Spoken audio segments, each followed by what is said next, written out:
Yesu ashimwe, twongeye kunezezwa no kubakira muri aya materaniro ya evening service muri Cathedral Saint Etienne.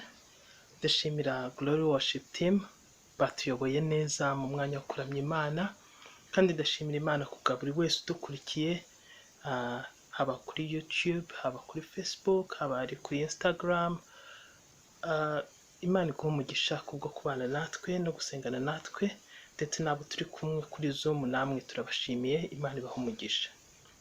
Uyu munsi turakomeza n'inyigisho tumaze iminsi twiga.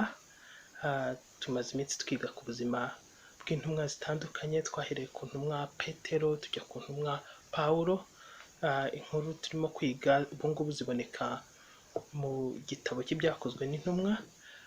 Kandi uyu munsi dufite umugisha wo kubana na Pasiteri Annette Kiriza ari butwigishe ku nkuru ya Pawulo iboneka mu byakozwe n'intumwa igice cya 27. Ni inkuru ivuga ngo muhumure dufite Imana ikiza. Ni inkuru ivuga kuri Pawulo igihe yari agiye i Roma, yarangiza agahura n'ibibazo byinshi, ariko marayika w'Imana yari ari kumwe nawe muri ibyo bibazo. Ni inkuru idusubizamo imbaraga, ni inkuru idusubizamo ibyiringiro. Iyo nkuru rero ndagira ngo dusome ibyanditswe byera ibonekamo. Ibyanditswe byera turi bwige uyu munsi biboneka mu gitabo cy'ibyakozwe n'intumwa igice cya 27. Turasoma duhereye ku murongo wa 21 kugera ku wa 26. Twongere gusoma duhereye ku murongo wa 33 kugeza ku wa 37. Reka dusome mu izina rya Yesu. Kandi bamaze iminsi myinshi batarya, Pawulo ahagarara muri bo hagati arababwira ati, yemwe bagabo, mwari mukwiriye kunyumvira ntimuve i Kirete ngo mutabona ibi byago no gupfusha ibyanyu. Kandi none ndabakomeza, nimuhumure, kuko muri mwe hatazapfa n'umwe keretse inkuge. Kuko iri joro iruhande rwanjye hahagaze marayika w'Imana, nduwayo nyikorera, dore akambwira ati, Pawulo witinya, ukwiriye guhagarara imbere ya Kayisari, kandi dore Imana iguhaye n'abo mugendana bose.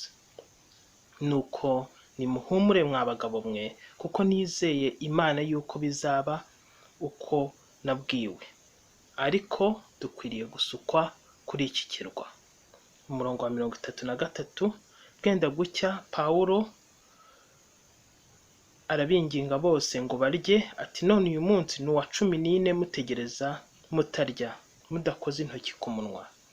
Nicyo gitumye mbinginga ngo murye, kuko ari byo biri bubakize, kandi hatazagira agasatsi kamwe gapfuka ku mitwe yanyu. Amaze kuvuga ayo magambo, yenda umutsima, ashimira Imana imbere yabo bose, arawumanyagura, atangira kuryaho. Bose babona ihumure, nabo bararya. Twese twari mu nkuge, twari abantu 276. Mwakire ijambo ry'Imana. Reka mbere yuko twumva ubutumwa twagenewe uyu munsi, dusenge na Glory Worship Team bongere batuyobore mu ndirimbo, maze twakire pasiteri wacu ugiye kubana natwe. Reka dusenge. Nyagasani Mwami Imana, ushimirwe ko uri Imana iduha ihumure, uri Imana idutabara mu bihe bikomeye n'ibyoroshye, uri Imana igendana natwe nk'uko abanye na Pawulo. Ndasengera buri wese udukurikiye muri aya materaniro kugira ngo abone ubwiza bwawe, abone kugira neza kwawe. Ndasengera buri wese ukunyotewe ngo akubone. Ndasengera buri wese ugiye kumva ijambo ryawe, ndetse uri bufatanye natwe muri iyi gahunda yo kuramya, kugira ngo Mwami Imana umugendere mu buryo budasanzwe, yongere yumve umunezerewe, yongere yumve asubijwemo imbaraga n'ibyiringiro. Reka Mwami Imana udutabare, utugire neza muri ibihe bitoroshye. Reka Mwami Imana umwuka wabaye muri izi ntumwa ubane natwe kandi utugirire neza, tubisabye ku bwa Yesu Kristo umwami wacu. Amen.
Muraho bene data, Yesu nashimwe.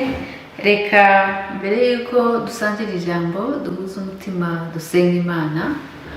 Mwami wacu, turagushimiye cyane kubw'aya mahirwe yo kumva ijambo ryawe, kandi ndisengera ngo amagambo unyuza mu kanwa kanjye n'ibitekerezo biri mu mitima yacu bikubera igitambo gishimwa nawe kubwa Yesu Kristo umwami wacu.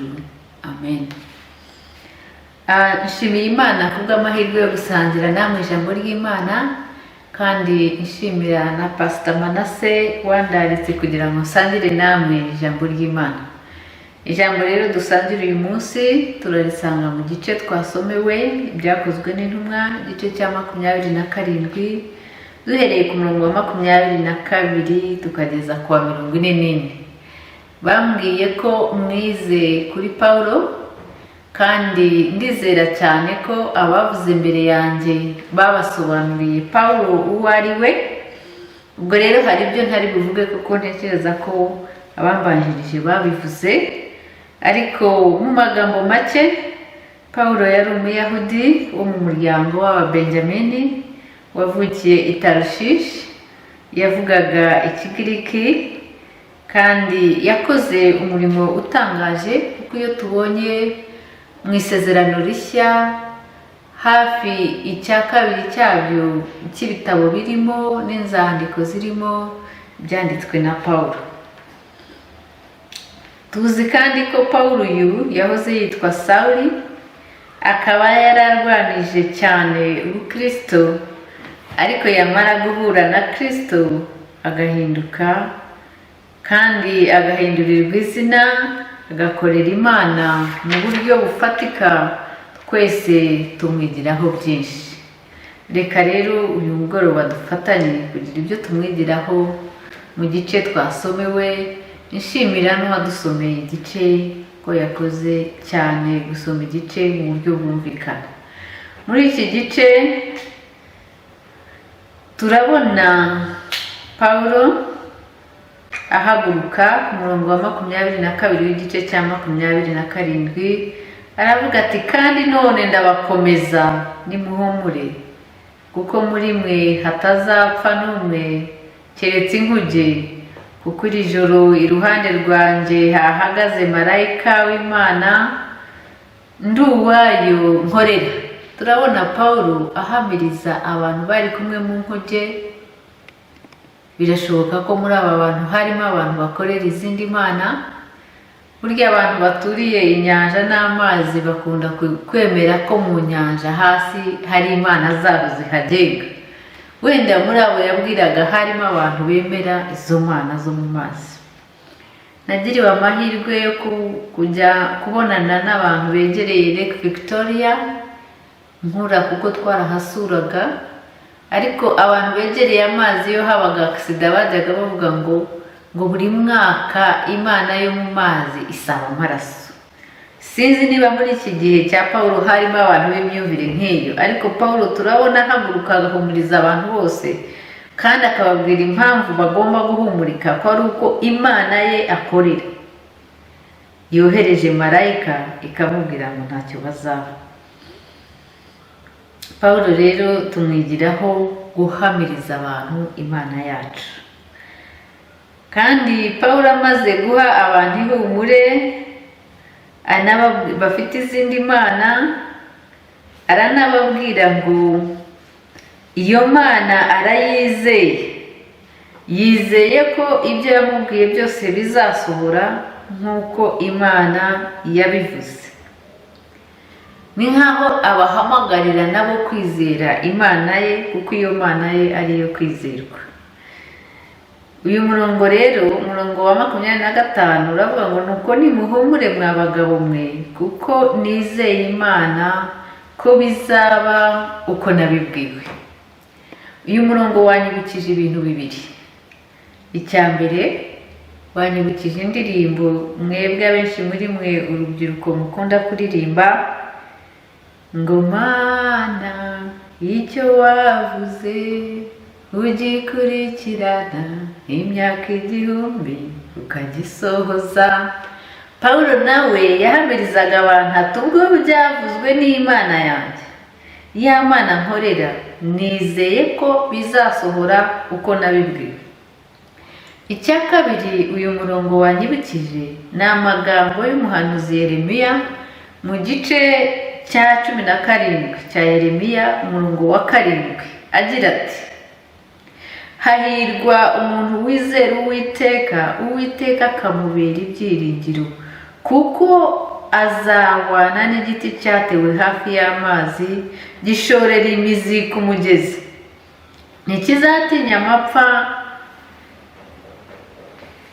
n'icyana, ahubwo ikibabi cyacu kizahorana itoto, ntikizita ku mwaka wacanwemo amapfa, kandi ntikizareka kwera imbuto zacyo. Haleluya! Uwo murongo uduhamagarira kwizera Imana no kwiringira Imana yonyine. Ndagira ngo nanjye nkoresha amagambo Pawulo yabwiye abantu bari kumwe nawe mu nkuge, mbabwire ngo nimuhumure. Nimuhumure bene data, dufite Imana. Nimuhumure, uyu mwaka wa 2020 ntawugereranya n'igihe cy'amapfa, ntawugereranya n'igihe cy'izuba ryinshi, ariko kuko twiringiye Uwiteka, turi ibiti byatewe iruhande rw'umugezi, ntabwo dutinya amapfa. Haleluya! Ntidutinya amapfa, kandi ibibabi byacu bizatoha, ndetse tuzarushaho no kwera imbuto. Haleluya! Natekereje ariko ngo n'uyu mwaka tuvuga ko ari uw'amapfa, mbona n'ukuntu Imana yagiye idukingurira amahirwe n'amashimwe dufite tugomba gushimira Imana. Muri iki gihe ngira ngo mbibutse, ndabizi ko mubizi, nubwo twagiye muri guma mu rugo, Imana yacu ntabwo yari muri guma mu rugo. Haleluya! Nubwo inzugi z'insengero zacu zitafungurwaga ngo duterane, ariko twakomeje kuvuga ubutumwa, twakomeje kumva ubutumwa bwiza. Turashima Imana, turashima Imana ku bwa Zoom, turashima Imana ku bwa YouTube, turashima Imana ku bw'izi kamera, turashima Imana ku bwa Martin na media team bakorana, ko badufasha ijambo ry'Imana rigakomeza rikavugwa, rigakomeza rikumva, rigakomeza. Rero mbabwira ngo muhumure kandi mwikomereze ku Uwiteka. Haleluya! Uwiteka babera ibyiringiro bitanyeganyezwa, cyane cyane tuzi ko iby'Imana yatuvuzeho byose bizasohora. Haleluya! Umurongo wa 35 amaze kubahumuriza, arababwira ko ntacyo bazaba, ndetse ko hatazagira n'agasatsi kabo gapfuka ku mitwe yabo, maze ngo yenda umutsima awushimira Imana imbere yabo bose. Haleluya! Paul ntiyagiraga ubwoba, ntiyagiraga gushidikanya, yahoraga yiteguye gushimira Imana imbere y'abantu bose. Ni ukuvuga mu ruhame, publicly, witnessing a God in public places. Paul icyo kintu twakimwigiraho, ashimira Imana, hanyuma ngo arawumanyagura atangira kuryaho. Umurongo wa 36 uratubwira ngo bose babona ihumure, nabo bararya.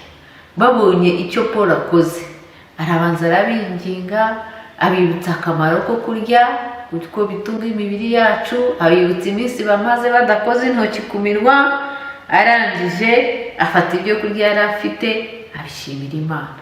Kuki yashimiye Imana? Kuko Imana niyo iduha ibidutunga, Imana niyo itanga ibyo kurya. Buri gihe ubonye ushyize ibyo kurya ku meza imbere yawe ukaba ugiye kurya, ujye wibuka kubanza gushima Imana yabitanze. Nuko ngo abantu bose barahumurika. Haleluya! Uyu munsi ndagira ngo muhumurike, mugire ihumure, mwumve mukomeye, kuko dufite Imana. Pawulo arabagaburira kandi abasaba kurya bafite imitima ishima. Atanga urugero, abaha n'impamvu, abantu nabo barahumurika. Umurongo wa 44 nasimbutse imirongo myinshi kuko ntabwo nagiye umurongo ku wundi, ariko umurongo wa 44 B ya irangiza itwereka ko Mana Pawulo yizeye ko ibyo yabonye mu ihishurirwa, ibyo marayika yamubwiye izabisohora, kuko Imana akorera ari Imana idahinduka kandi ikomeza isezerano ryayo.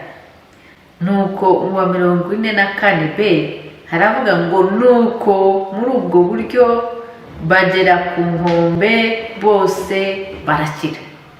Ni ubuhe buryo? Bamaze iminsi 14 bateraganwa n'umuraba. Umuntu utarajyaho mu muraba ngo muhure n'umuyaga waho bitera ubwoba cyane, nk'ubiri y'amazi uri mu bwato. Njyewe nagiriwe amahirwe yo gusura ahantu nyakwigendera Nelson Mandela yafungiwe. Muzi ko hari ku kirwa, kujyayo ugenda mu bwato, kandi icyo gihe nta nubwo nari nzi n'intambwe z'ibanze zo koga, nari ntaramenya koga. Tujya mu bwato maze haza umuraba, ubwato bwiterera hejuru, amazi akagera hejuru. Bwari ubwato bwa etaje bwubakitse mu buryo bw'inzu bukomeye, ariko duhura n'umuraba ukomeye, bitera ubwoba cyane.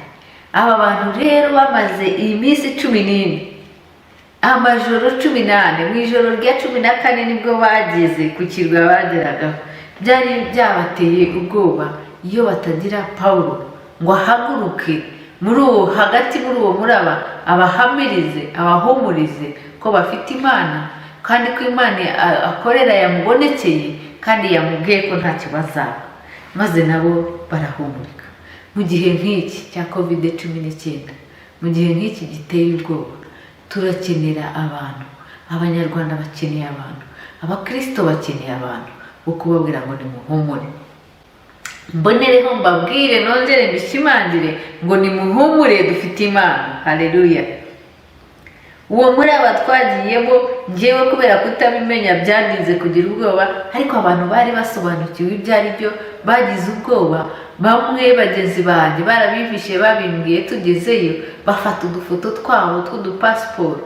Abarundi n'Abanyarwanda urumva muri ocean, ni kure y'u Rwanda, ni kure y'u Burundi. Bafata udufoto twabo twa pasiporo badushyira mu biganza byabo, ati mfanye n'agafoto kanjye, nibazambona bazabone agafoto kanjye bamenye ubundi.